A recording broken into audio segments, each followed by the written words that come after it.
Physics, Chapter 15.1, Thin Lenses. This is the schedule up through this Thursday. Quick reminder about taking notes during class. Notes in red should be copied, notes in blue are in your own word, and notes in black are for your information. We're going to do a quick review of refraction. We're going to do notes on thin lenses, and then you'll work on practice 15b and drawing ray diagrams. Make sure you review chapter 15.2 and watch the screencast. There will be a 10-point quiz next period covering 15.1 and 15.2. The learning targets for this class are: I can describe the effect on light rays that pass through a concave or convex lens. I can compare and contrast farsightedness and nearsightedness. I can draw a ray diagram for convex and concave lenses. And finally, I can solve problems using the thin lens equation.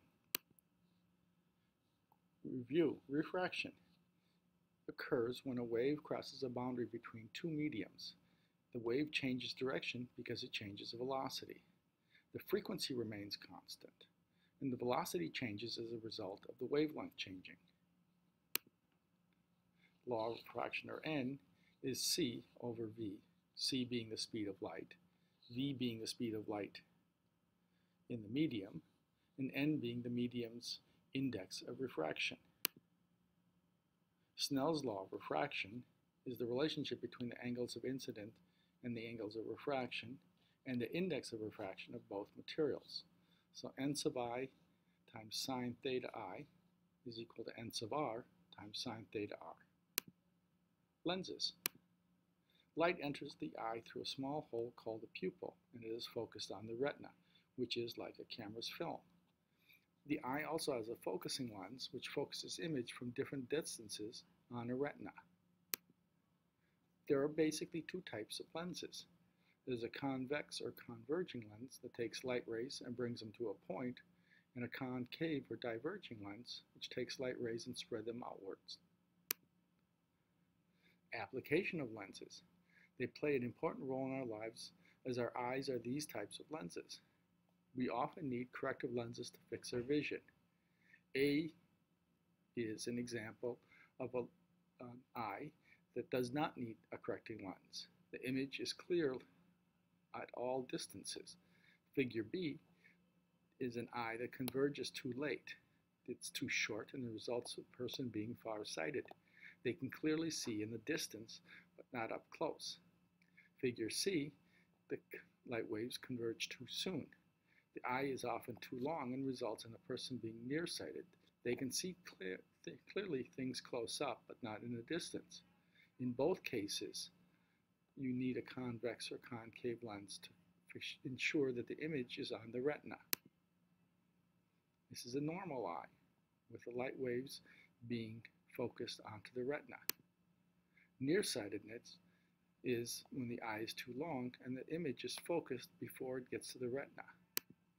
Farsightedness, the eye is too short and the focus is behind the retina. Nearsighted, eyeball is too long and the image focuses in front of the retina. Concave lenses expand the focal length. They are thicker in the center. The lenses converge together. They form real images and virtual images depending on the position of the object.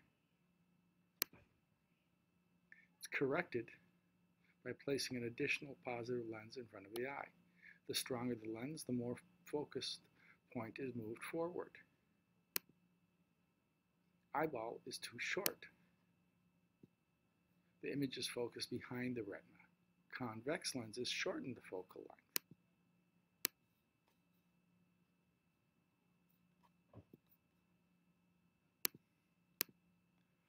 Concave lenses are thicker at the edges and thinner in the center. They diverge the light rays, and all images are reduced. It is corrected with a negative lens that compensates for the excessive power of the cornea and the lens. The focus point is moved backwards. Surgical corrections. RK is small cuts around the edge. PRK is laser reshapes the surface of the cornea. And LASIK, laser reshapes the interlayers of the cornea.